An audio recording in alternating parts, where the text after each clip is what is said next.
Segunda parte. Exemplos. Capítulo 1. O passamento. 1. A certeza da vida futura não exclui as apreensões quanto à passagem desta para outra vida. Há muita gente que teme não a morte em si, mas o momento da transição. Sofremos ou não nessa passagem. Por isso se inquietam, e com razão, visto que ninguém foge à lei fatal dessa transição. Podemos dispensar-nos de uma viagem neste mundo, menos essa. Ricos e pobres devem todos fazê-la, e por dolorosa que seja a franquia, nem posição nem fortuna poderiam suavizá-la. 2. Vendo-se a calma de alguns moribundos e as convulsões terríveis de outros, pode-se previamente julgar que as sensações experimentadas nem sempre são as mesmas. Quem poderá, no entanto, esclarecer-nos a tal respeito? Quem nos descreverá o fenômeno fisiológico da separação entre a alma e o corpo?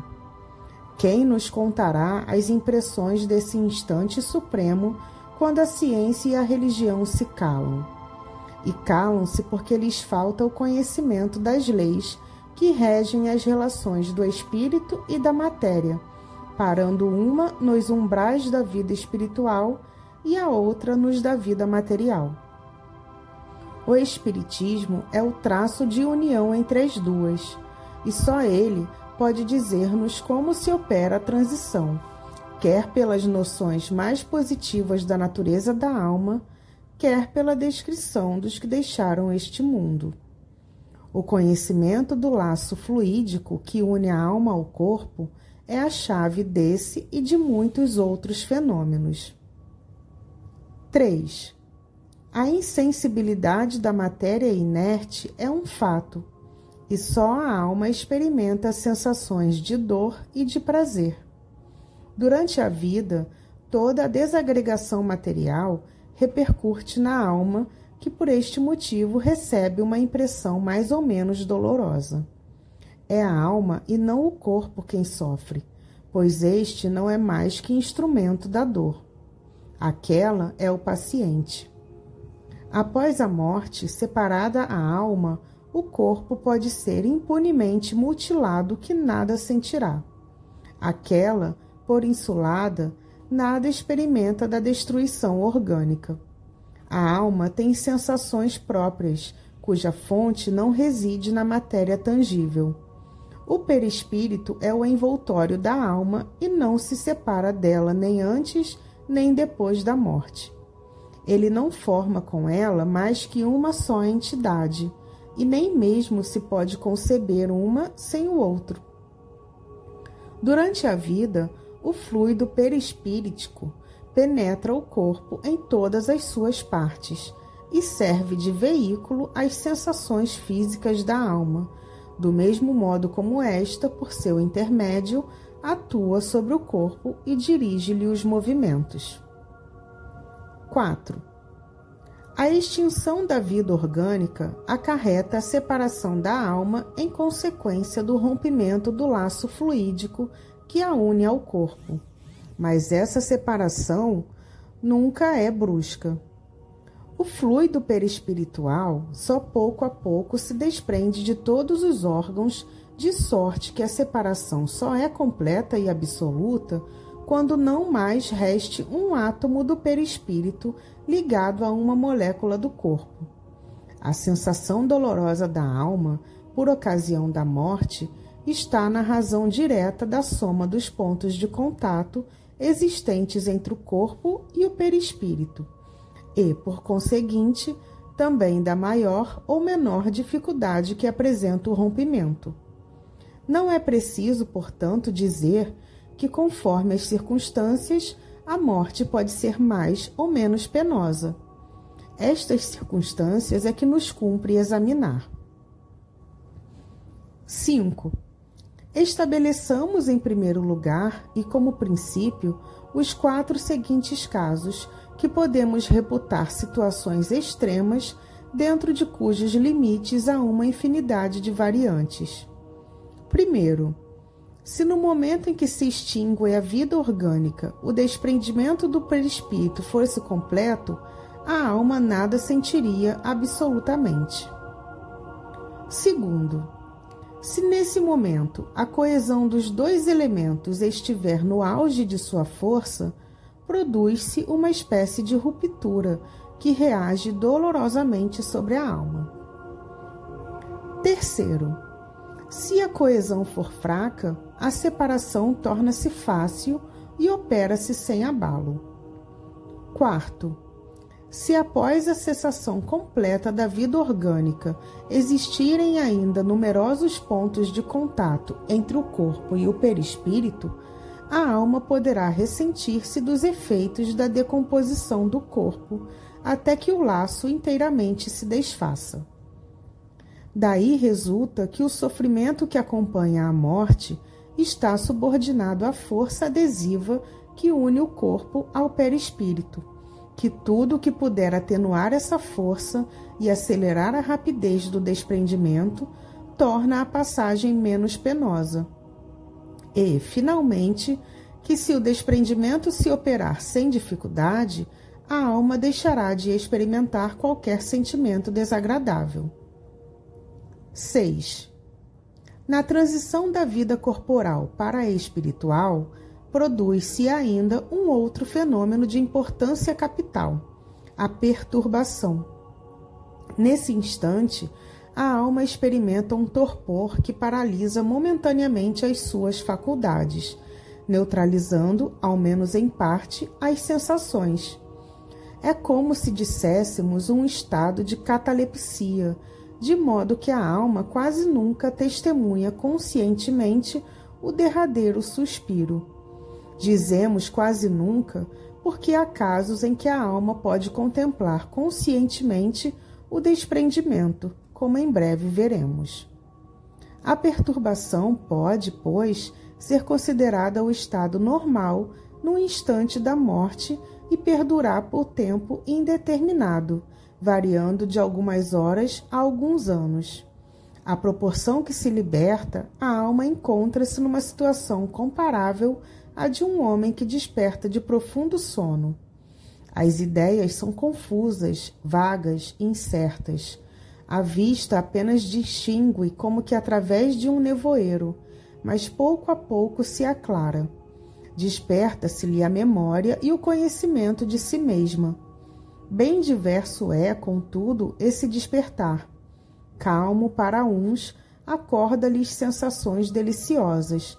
Tétrico, aterrador e ansioso, para outros é qual horrendo pesadelo. 7. O último alento quase nunca é doloroso, uma vez que ordinariamente ocorre em momento de inconsciência, mas a alma sofre antes dele a desagregação da matéria nos estertores da agonia, e depois as angústias da perturbação.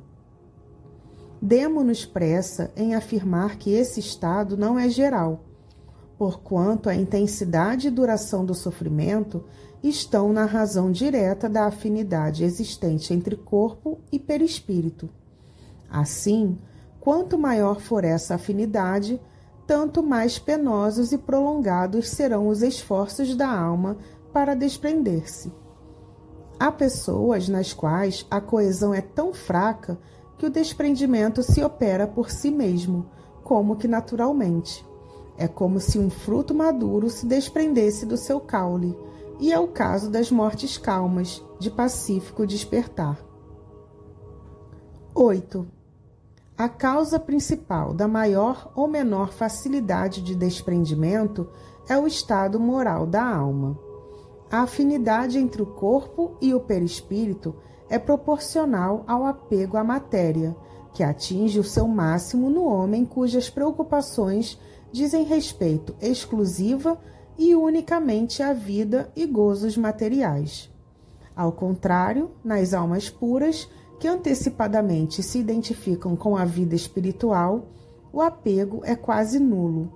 E desde que a lentidão e a dificuldade do desprendimento estão na razão do grau de pureza e desmaterialização da alma, de nós somente depende o tornar fácil ou penoso, agradável ou doloroso esse desprendimento. Posto isto, quer como teoria, quer como resultado de observações, resta-nos examinar a influência do gênero de morte sobre as sensações da alma nos últimos transes. 9. Em se tratando de morte natural, resultante da extinção das forças vitais por velhice ou doença, o desprendimento opera-se gradualmente. Para o homem cuja alma se desmaterializou e cujos pensamentos se destacam das coisas terrenas, o desprendimento quase se completa antes da morte real, isto é, ao passo que o corpo ainda tem vida orgânica, já o espírito penetra a vida espiritual, apenas ligado por elo tão frágil que se rompe com a última pancada do coração. Nesta contingência, o espírito pode ter já recuperado a sua lucidez, de molde a tornar-se testemunha consciente da extinção da vida do corpo, considerando-se feliz por tê-lo deixado. Para esse, a perturbação é quase nula, ou antes não passa de ligeiro sono calmo, do qual desperta com indizível impressão de esperança e ventura. No homem materializado e sensual, que mais viveu do corpo que do espírito, e para o qual a vida espiritual nada significa, nem sequer lhe toca o pensamento, tudo contribui para estreitar os laços materiais. E, quando a morte se aproxima, o desprendimento, conquanto se opere gradualmente também, demanda contínuos esforços. As convulsões da agonia são indícios da luta do espírito, que às vezes procura romper os elos resistentes e outras se agarra ao corpo do qual uma força irresistível o arrebata com violência, molécula por molécula. 10. Quanto menos vê o espírito além da vida corporal, tanto mais se lhe apega, e assim sente que ela lhe foge e quer retê-la. Em vez de se abandonar ao movimento que o empolga, resiste com todas as forças e pode mesmo prolongar a luta por dias, semanas e meses inteiros. Certo, nesse momento o espírito não possui toda a lucidez, visto como a perturbação de muito se antecipou à morte, mas nem por isso sofre menos. E o vácuo em que se acha e a incerteza do que lhe sucederá agravam-lhe as angústias. Dá-se por fim a morte, e nem por isso está tudo terminado. A perturbação continua, ele sente que vive, mas não define se material ou se espiritualmente. Luta e luta ainda, até que as últimas ligações do perispírito se tenham de todo rompido. A morte pôs termo à moléstia efetiva, porém não lhe sustou as consequências.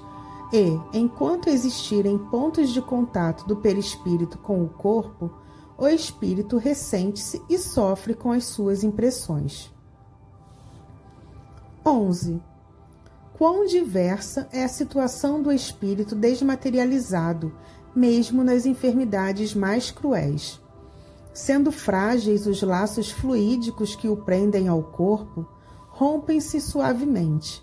Depois, a confiança do futuro entrevisto em pensamento ou na realidade, como sucede algumas vezes, fala-o encarar a morte qual redenção, e as suas consequências como prova, advindo-lhe daí uma calma resignada que lhe ameniza o sofrimento. Após a morte, rotos os laços, nem uma só reação dolorosa que o afete. O despertar é lépido, desembaraçado, por sensações únicas, o alívio, a alegria. 12. Na morte violenta, as sensações não são precisamente as mesmas. Nenhuma desagregação inicial há começado previamente a separação do perispírito. A vida orgânica, em plena exuberância de força, é subitamente aniquilada. Nestas condições, o desprendimento só começa depois da morte e não pode completar-se rapidamente. O espírito, colhido de improviso, fica como que aturdido e sente e pensa e acredita-se vivo, prolongando-se esta ilusão até que compreenda o seu estado.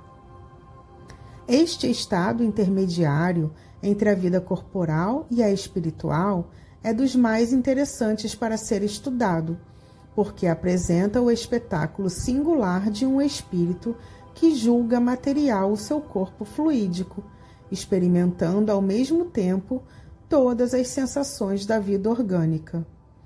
Há, além disso, dentro desse caso, uma série infinita de modalidades que variam segundo os conhecimentos e progressos morais do espírito. Para aqueles cuja alma está purificada, a situação pouco dura, porque já possuem em si como que um desprendimento antecipado, cujo termo a morte mais súbita não faz senão apressar. Outros há para os quais a situação se prolonga por anos inteiros. É uma situação essa muito frequente até nos casos de morte comum, que nada tendo de penosa para os espíritos adiantados, se torna horrível para os atrasados. No suicida, principalmente, excede a toda expectativa. Preso ao corpo por todas as suas fibras, o perispírito faz repercutir na alma todas as sensações daquele, com sofrimentos cruciantes. 13. O estado do espírito por ocasião da morte pode ser assim resumido. Tanto maior é o sofrimento, quanto mais lento for o desprendimento do perispírito. A presteza deste desprendimento está na razão direta do adiantamento moral do espírito. Para o espírito desmaterializado de consciência pura, a morte é qual um sono breve, isento de agonia e cujo despertar é suavíssimo. 14. Para que cada qual trabalhe na sua purificação, reprima as más tendências e domine as paixões, preciso se faz que abdique das vantagens imediatas em prol do futuro, visto como para identificar-se com a vida espiritual, encaminhando para ela todas as aspirações e preferindo-a à vida terrena. Não basta crer, mas compreender. Devemos considerar essa vida debaixo de um ponto de vista que satisfaça ao mesmo tempo a razão, a lógica, ao bom senso e ao conceito em que temos a grandeza, a bondade e a justiça de Deus. Considerado deste ponto de vista, o Espiritismo, pela fé inabalável que proporciona, é, de quantas doutrinas filosóficas que conhecemos, a que exerce mais poderosa influência. O espírita sério não se limita a crer, porque compreende, e compreende porque raciocina. A vida futura é uma realidade que se desenrola incessantemente a seus olhos. Uma realidade que ele toca e vê, por assim dizer, a cada passo, e de modo que a dúvida não pode empolgá-lo ou ter guarida em sua alma. A vida corporal, tão limitada, amesquinha-se diante da vida espiritual, da verdadeira vida. Que lhe importam os incidentes da jornada se ele compreende a causa e utilidade das vicissitudes humanas quando suportadas com resignação? A alma eleva-se-lhe nas relações com o mundo visível. Os laços fluídicos que o ligam à matéria enfraquecem-se, operando-se por antecipação um desprendimento parcial que facilita a passagem para outra vida. A perturbação consequente à transição pouco perdura, porque, uma vez franqueado o passo, para logo se reconhece, nada estranhando, antes compreendendo a sua nova situação. 15. Com certeza, não é só o Espiritismo que nos assegura tão auspicioso resultado. Nem ele tem a pretensão de ser o meio exclusivo, a garantia única de salvação para as almas. Força é confessar, porém, que pelos conhecimentos que fornece, pelos sentimentos que inspira, como pelas disposições em que coloca o espírito, fazendo-lhe compreender a necessidade de melhorar-se, facilita enormemente a salvação. Ele dá a mais e a cada um os meios de auxiliar o desprendimento doutros espíritos ao deixarem o invólucro material, abreviando-lhes a perturbação pela evocação e pela prece. Pela prece sincera, que é uma magnetização espiritual, provoca-se a desagregação mais rápida do fluido perispiritual. Pela evocação conduzida com sabedoria e prudência, com palavras de benevolência e conforto, combate-se o entorpecimento do espírito, ajudando-o a reconhecer-se mais cedo. E, se é sofredor, incute-se-lhe o arrependimento, o único meio de abreviar seus sofrimentos.